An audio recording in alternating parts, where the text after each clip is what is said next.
देश के लिए मेडल जीत के लाती है तो पूरे देश में जश्न बनता है। जब वही महिला आके बोल रही है कि हमारे खिलाफ यौन शोषण हो रहा है, हमारा साथ दीजिए, हमें न्याय हमें मिले, ये सुनिश्चित कीजिए, कहाँ है वो विद्यार्थी परिषद, कहाँ है वो भाजपा के लोग जो बेटी बचाओ बेटी पढ़ाओ को लेकर तमाम बिलबोर्ड्स लगाते हैं। ब्रिजभूषण को अरेस्ट करो, अरेस्ट करो, अरेस्ट करो, ब्रिजभूषण को अरेस्ट करो, अरेस्ट करो, अरेस्ट करो। आज जो इस सरकार में लोग बैठे हैं वो गुंडे हैं और ये गुंडों को श्रेय देते आए हैं। कश्मीर के मुद्दे को आप देख लीजिए, चाहे उन्नाव के मुद्दे को देख लीजिए या हाथरस के केस को देख लीजिए। रेपिस्टों की ये सरकार नहीं चलेगी अब की बार, रेपिस्टों की ये सरकार नहीं चलेगी अब की बार। बीजेपी के पूरे सिस्टम ने एक सेक्सुअल हैरेसर्स को शील्ड करने का एक हिस्ट्री है, वो चाहे कथुआ में हो, चाहे उन्नाव में हो, या फिर जिस तरीके से बिल्किस बानो की जो रेपिस्ट है उनको आज समय पे पूरा फ्रीज कर दिया है, वो एक हिस्ट्री रहा है बीजेपी और पूरा राइट विंग फोर्सेस को कि वो पूरा सेक्सुअल हैरेसर्स को शील्ड करने का। उन्नाव का जवाब दो, जवाब दो, जवाब दो, उन्नाव का जवाब दो, जवाब दो, जवाब दो, कठुआ का भी जवाब दो, जवाब दो, जवाब दो, बिल्किस बानो को न्याय दो, न्याय दो, न्याय दो, बिल्किस बानो को न्याय दो, न्याय दो, न्याय दो, आसिफा को भी न्याय दो, न्याय दो, न्याय दो। मोदी सरकार का नियत में है कि यौन हिंसा अगर हो रहा है और जो लोग कर रहे हैं उनका तिरंगा लेके किस तरीके से स्वागत किया जाता है, और ये पहली बार नहीं है। आजादी, आजादी, आजादी, ना दोगे, आजादी, ना दोगे, आजादी, आजादी। ये भाजपाई गुंडे हैं जिनको लगता है कि वो कुछ भी करके चले जाएंगे और कोई कुछ नहीं करेगा। इस इम्प्यूनिटी को हमको खत्म करना है, इस इम्प्यूनिटी को हमको चैलेंज करना है।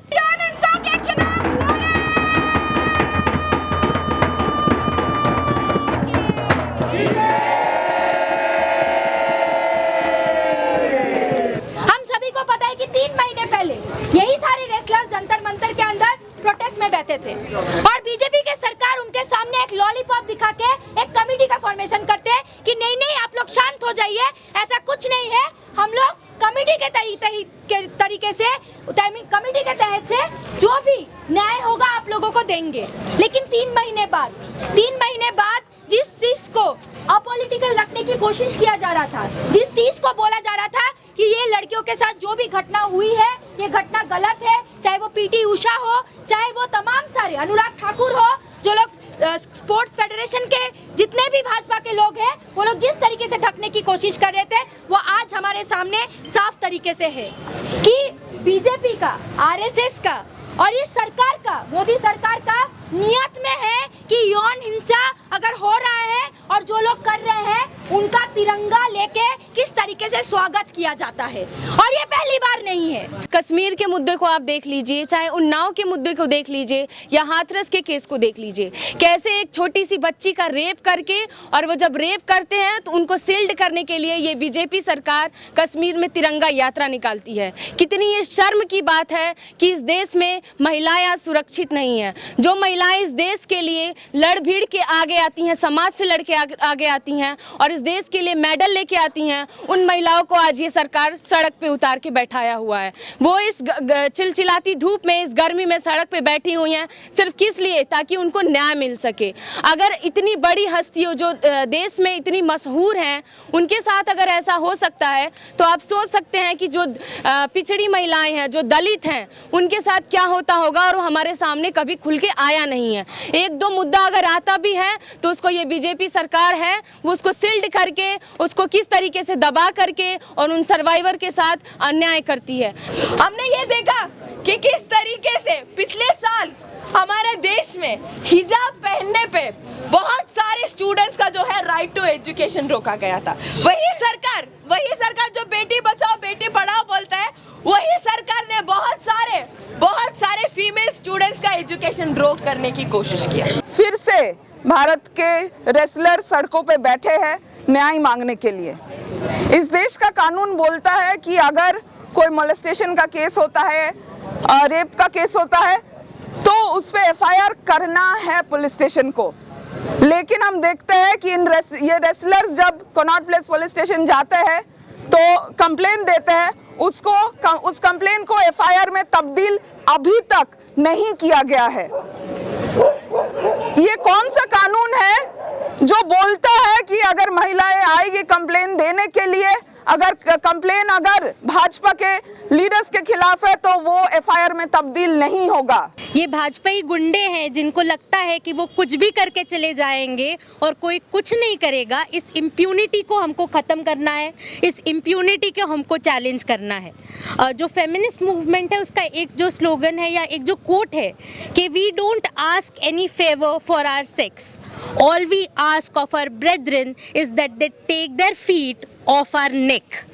तो वही चीज़ है, वही चीज़ हमको चैलेंज करना है। ये लोग राष्ट्रवादी बनते हैं, राष्ट्र की बातें करते हैं, भारत माता की जय बोलते हैं, लेकिन I think I speak for all women when I से दिस कि हमको माता मत बनाओ, हम लोगों को विमेन सिटीजन्स कंसिडर करो। That is the biggest thing that anybody can do. कि पावर में बैठे हुए जो लोग हैं, जो बार बार इस बात को बताने की कोशिश करते हैं पॉलिटिकल कैंपेन्स के थ्रू कि नहीं बेटी बचाओ बेटी पढ़ाओ। कुछ महीने पहले की बात है, हरियाणा के अंदर हरियाणा के जो मुख्यमंत्री है उन्होंने कैंपेन लिया है कि हरियाणा के अंदर जो रेशियो है, जेंडर रेशियो, इसको हम लोग एड्रेस करेंगे। और उसके बाद हमने देखा हरियाणा के अंदर किस तरीके से जो रेसलिंग के फेडरेशन है वहाँ पे जो विमेन रेसलर्स है उन्होंने खुद बाहर आके बोला कि जो अखाड़ा है वहाँ पे किस तरीके से हैरेसमेंट के केसेस होते हैं। उसके बावजूद हरियाणा में पिछले 6 महीने से हरियाणा स्टेट के अंदर प्रोटेस्ट लगातार चल रहा है। सिर्फ इस प्रोटेस्ट की बात नहीं है, बाकी महिला जो खिलाड़ी है वो लगातार प्रोटेस्ट कर रहे हैं कि उनके वर्क स्पेस में किस तरीके से सेक्सुअल हैरेसमेंट को अगर महिलाएं बाहर आके बोलते हैं उसको किसी ना किसी तरीके से दबाया जाता है। तो ये समझने की जरूरत है कि अगर भाजपा के लोग या भाजपा के साथ जुड़े हुए लोग आज के समय पे अन्याय करेंगे, आज के समय पे महिलाओं के ऊपर शोषण करेंगे या कुछ भी ऐसा चीज करेंगे जो सही नहीं है, तो उसको कहीं ना कहीं तरीके से ढक के किसी न किसी तरीके से उसको घुमाया जाएगा। जो रेसलर्स लड़ रहे उनको हमारा सॉलिडारिटी, उनके लड़ाई में हम शामिल होंगे। इस बात के साथ मैं बात खत्म करती हूँ। शुक्रिया। इनकलाब जिंदाबाद। आजादी, आजादी, आजादी, आजादी।